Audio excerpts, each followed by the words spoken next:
Ok.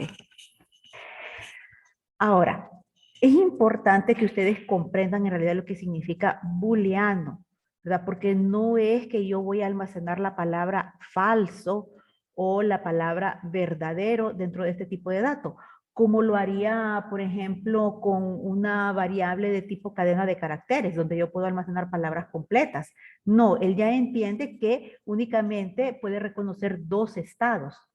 Bien.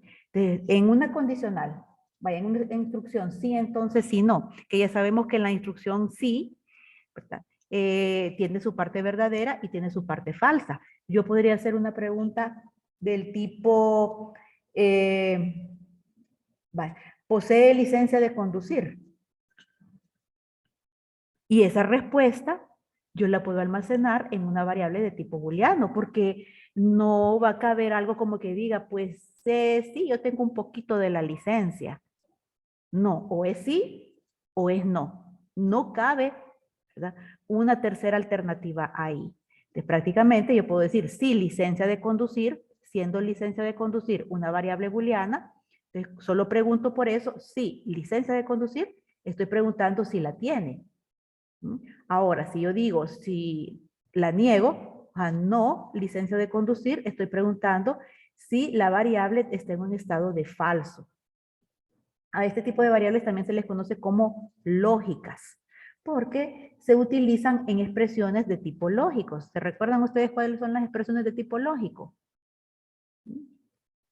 Las que solo se responden con verdadero o falso. La edad es mayor a 18, es mayor o igual a 18, o es sí o es no. ¿Ok? Ahora, el otro tipo de dato que tenemos acá, fíjense, ya vamos con los datos numéricos. Y en los datos numéricos tenemos tres clasificaciones. ¿Sí? Lo que es flotante. ¿Saben lo que es un número flotante? Noli. Decimal. Los reales, Lo Es un número real. decimal. Exacto, es un número que tiene componente decimal, aunque su componente decimal vaya a ser nulo. ¿Qué significa esto? Que, vaya, yo tengo una variable real, hablemosle solo real, porque no les he mencionado los tipos de datos flotantes ahorita, y yo guardo 100. Uno podría pensar que en una variable de tipo real, al guardar 100, en ese espacio en memoria solo está el 100, pero en realidad está el 100 punto y una serie de ceros, porque en ese caso el componente decimal es nulo. Entonces, siempre va a tener su componente decimal, aunque sea 0. No puedo interpretar ese 100 como un entero. ¿De acuerdo? Ahora, algo muy importante acá. Si yo me estoy refiriendo a cantidades monetarias, estoy procesando precios de artículos en una tienda, estoy procesando lo que son sueldos de empleados, entonces cualquier tipo de dato, ¿verdad?, que yo sé que en un momento determinado puede tener centavos, tengo que definirlo como un flotante, como un real. Por decir algo, esta camisa a mí me cuesta 50 lempiras. Si yo lo pongo en un ejercicio. Entonces, ¿cómo definen ese 50? ¿Una variable de ese tipo? ¿Qué sería? ¿Sería un flotante o sería un entero? como ya él Flotante. sabe el precio, sería un entero. No, Un flotante. sería un flotante. ¿Sabe por qué? Porque usted no solo tiene que considerar en ese momento lo que está almacenando, los 50 lempiras, tiene que considerar aparte de eso las operaciones aritméticas que va a realizar. Por otro lado, usted tiene que Tiempo. considerar también que en un momento determinado ese precio puede variar. Aumentó de precio la camisa. Entonces aumentó en tanto por ciento y ese cálculo que hacemos dentro de la aplicación, ¿verdad?, para aumentar el precio de la camisa, puede que ahora me dé que cueste 60 puntos y algo. Antes eran 50, ahora es 60 puntos y algo, con lo que subió de precio. ¿Ok? Entonces, si yo lo defino como entero, porque la primera vez valía 50, cuando yo quiera hacer el cambio de precio, como sigue siendo entero, vamos a tener que ir y modificar el código para poder almacenar esos centavos del nuevo precio. Y no, las cosas no funcionan así. Cuando uno hace, eso se llama hacer un análisis y diseño de lo que es la aplicación. Entonces, uno tiene que prever qué es lo que puede pasar en el futuro con esos datos. Por lo tanto, las cantidades monetarias las vamos a definir como reales o flotantes, aunque en ese momento tengan 0 centavos, pero son flotantes. ¿De acuerdo? A menos que nosotros en un ejercicio especifiquemos que solo se va a trabajar con los lempiras y vamos a ignorar los centavos. Tipo de ejercicios como, vaya, en los supermercados, que cuando uno paga y sale punto 80, unas tantos lempiras punto 80 y le dicen, ¿quiere donar las monedas? Ok, entonces ahí hay que hacer una separación entre lo que son lempiras y lo que son centavos. Entonces yo puedo descomponer ese número. Y en una variable entera, yo ya guardo los lempiras y en otra variable guardo los centavos y opero independientemente con cada uno de esos valores. Pero a menos, repito, que se especifique, las cantidades monetarias van a ser flotantes. Licenciada, disculpe, ¿puede volver a repetir eso que no escuché bien? ¿Pero se me escucha bien o se me escucha cortado? A mí me entrecortó un poco. No sé, ¿Y a los demás? Se le Yo me escucha bien. escucho bien. ¿Se escucha bien? Escucha bien. Ok. Sí, se escucha bien. Que cuando uno trabaja con cantidades monetarias en un programa, aunque las cantidades monetarias en ese momento determinado estén dadas con 0 centavos, usted siempre tiene que definir la variable donde va a guardar esas cantidades como una variable de tipo real. O sea, siempre tiene que tener reservado ese espacio en la memoria donde asignó esa variable para poder guardar centavos. Porque como les decía, en un momento determinado, ese dato que ahorita no tiene centavos, en un momento determinado puede cambiar su valor y ahora sí contener centavos. Y si nosotros lo definimos como entero, va a ser imposible almacenar esos centavos. Va a tener que ir y modificar el código de la aplicación. Por eso se dice, es flotante, es real, aunque su componente decimal sea nulo, o sea, sea 0 centavos.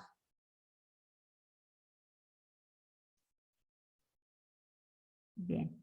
Dentro de Gracias, Lic. a la orden.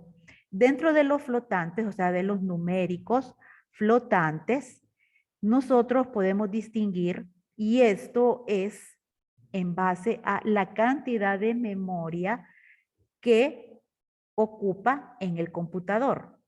Bien. Entonces podemos distinguir los tipos de datos float, así se llama el tipo de dato, float, y el tipo de dato double. Bien, ¿cuál es la diferencia? ¿Cuál es la diferencia? A ver, entre float y double. La cantidad que almacena. Exacto, como en este caso double ocupa una mayor cantidad de bytes en la memoria, obviamente, al tener mayor cantidad de almacenamiento, puede guardar números mucho más grandes. De float también es un numérico flotante, pero tiene menor capacidad de almacenamiento que un double. Esa va a ser la diferencia. Igual con el entero, con el numérico entero. Ya sabemos que las variables numéricas enteras pues almacenan ¿qué? Números enteros, obviamente aquí carecen de componente decimal. Y tenemos 4 clasificaciones. Está el byte, el short, el INT y el long. ¿Cuál es la diferencia entre estos 4? La cantidad de memoria que La cantidad que puede almacenar. La cantidad, o sea, la cantidad de bytes que se reserva cuando uno define la variable de ese tipo.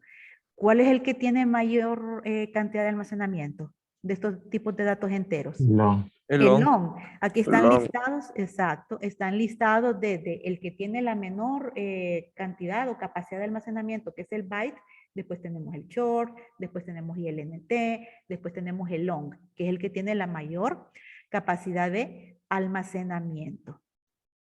Okay. Ahora, hay aquí un dato que se llama carácter, que en Java se le conoce como char. ¿Cuál es la diferencia, jóvenes, entre un dato de tipo carácter y una cadena de caracteres? Solo puede almacenar un dígito el carácter. El carácter solo puede almacenar, o sea, solo tiene Una capacidad, letra o un número. una Solo. letra o un dígito o un carácter especial. O sea, en un dato de tipo char, yo puedo almacenar cualquier letra, pero solo una. Por ejemplo, una R. No puedo poner, si quisiera poner rosa, no me va a permitir, se va a quedar solo con la R, porque tiene longitud 1. O sea, solo un carácter. Este carácter puede ser letra, símbolo especial. ¿Qué es símbolo especial? Yo puedo almacenar el símbolo del menos, el símbolo del más, una pleca, un símbolo de interrogación, pero solo un símbolo. O puedo almacenar un dígito. O sea, puedo guardar en un dato de tipo char el número 4. Pero si yo quiero almacenar 60, no lo voy a poder hacer. Solo me toma el primero, que es el 6, porque es de longitud 1. ¿De acuerdo? Ahora, otra pregunta. ¿Qué diferencia hay si yo tengo una variable char y guardo el número 9 en una variable de tipo char? ¿Qué diferencia existe en si yo tengo otra variable, digamos int, una entera, y también guardo el número 9?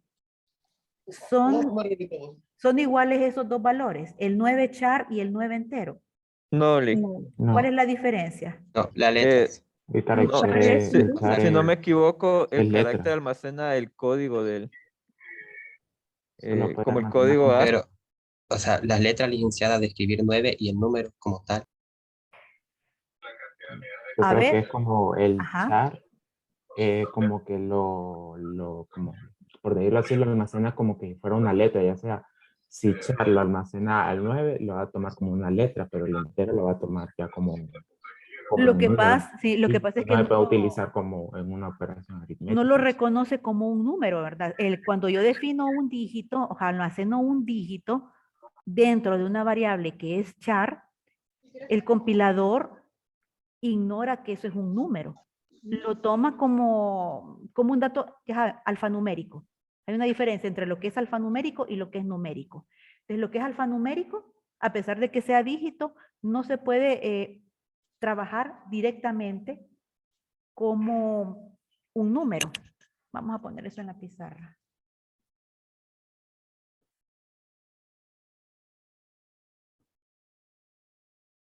Lo que les estoy diciendo es que supongamos que yo tengo un dato, llamémosle número. Y aquí voy a guardar 9. Y tengo otro dato, número 2, y también voy a guardar 9.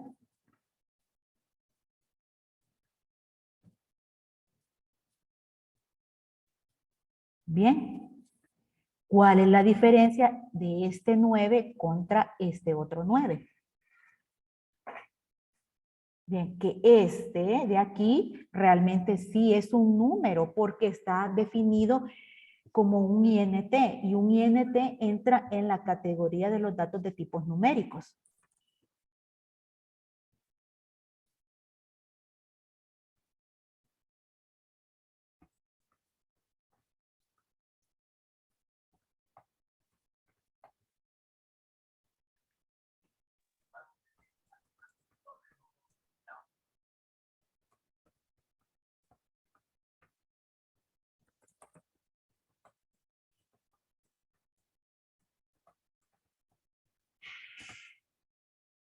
En cambio, el número 2, a pesar de que tenemos almacenado el dígito 9, yo no lo puedo trabajar. O sea, yo no podría decir, hagamos esto.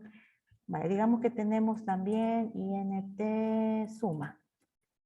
Y yo quiero decir suma es igual a número más número 2. ¿Creen que esa operación aritmética está correcta? ¿Qué pasa con el número 2? Yo Porque es estoy, una letra, como lo reconoce es como un una palabra. alfanumérico. 9 más 9. Esa es la representación que tengo ahí. 9, este 9 sí es un número, pero este no es un número, es un dígito alfanumérico, es un valor de tipo alfanumérico. Con los valores alfanuméricos no se puede operar matemáticamente. Así que esta operación me daría un error de compilación. Si yo lo estuviera escribiendo en el código, se me diría que no puedo trabajar con valores de tipo char en operaciones aritméticas. Entonces, si yo quisiera en realidad hacer la suma, claramente se ve una de dos cosas. O que yo definí mal el dato, y debería de ser también un dato numérico, por ejemplo, INT. Entonces acá, si es un INT, no tengo por qué delimitar usando las comillas. Ahí sí yo podría, ¿bien?, hacer la suma sin ningún problema. Uno de los casos, que yo definí mal la variable. Pero si en realidad la variable está correctamente definida, si tiene que ser char,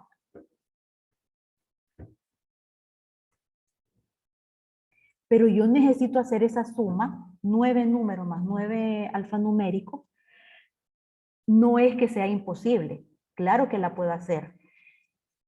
La palabra clave es esta. Dice, no se puede trabajar directamente en operaciones aritméticas, ya que es un dato alfanumérico. Entonces, cuando yo digo que no se puede trabajar directamente, significa que esto que yo estoy haciendo aquí es inválido.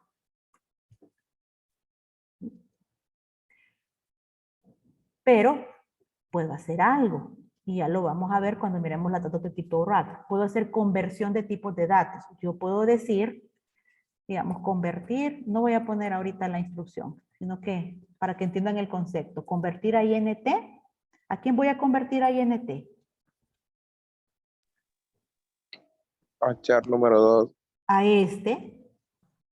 Dos. Entonces, una vez que yo convierta a INT, lo que voy a obtener es el mismo 9, pero ya deja de ser alfanumérico.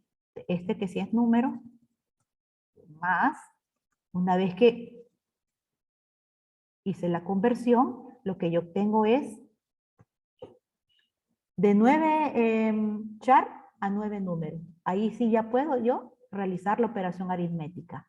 ¿Ok? Entonces, no es que es imposible trabajarlos. Es que tiene que haber previo un proceso de conversión de datos. Los procesos de conversión de datos se proporcionan a través de los tipos de datos RAT, que es el último que vamos a ver. Después de que miremos los primitivos, los datos no primitivos y después vienen los RAT. Ahora, pero para entender el concepto, ¿ustedes creen, supongamos que comete un error de dedo?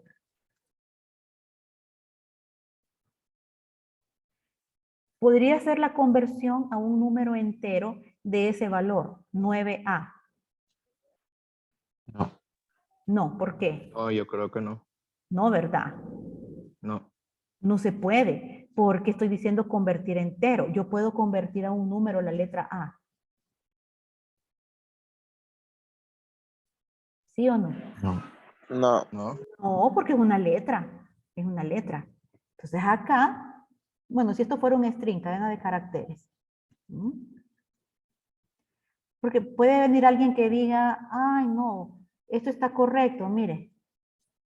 A. Y yo le voy a poner aquí A, porque si lo que yo quiero hacer es convertir para que me dé el valor ASCII de esta letra A.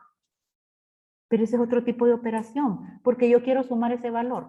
Pero no, ese es otro tipo de operación, porque una cosa es la representación en ASCII de cualquier letra, cualquier dígito, cualquier carácter especial. Y otra cosa es decir, yo agarro este dato alfanumérico y pongo su equivalente a número. ¿Iván? Sí, licenciada, con respecto al código ASCII sería como los binarios, ¿verdad? Eh, como los binarios, bueno, si Sí, miramos es que nosotros, si miramos nosotros la tabla ASCII de todos los valores, vamos a ver de repente que los valores están dados en notación decimal. Por decir algo, la arroba, que es la que me acuerdo ahorita, es el 64 en ASCII. Si yo no tengo la arroba en mi máquina, yo doy al 64 y me aparece la arroba. Entonces, todo dígito, toda letra, todo carácter especial tiene su equivalente ASCII. Obviamente, la computadora no lo reconoce en valor decimal. Ese 64 de la arroba, la computadora lo trabaja en valor binario. No sé si esa era su pregunta. Sí, Lick, esa era. Gracias. Pero la función, porque en todo lenguaje de programación hay una función que me da el valor ASCII, pero lo que me retorna es el equivalente decimal del valor binario que la computadora entiende. Ok. Entonces, eso con los datos de tipo char.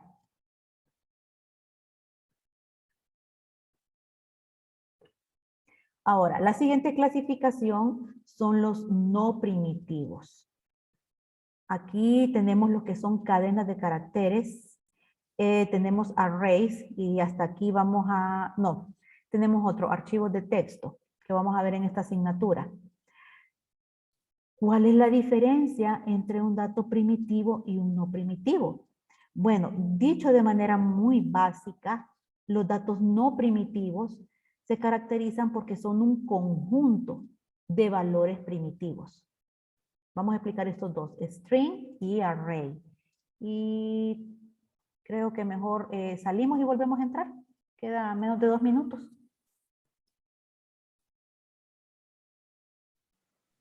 Sí, dale, está bien. Lick.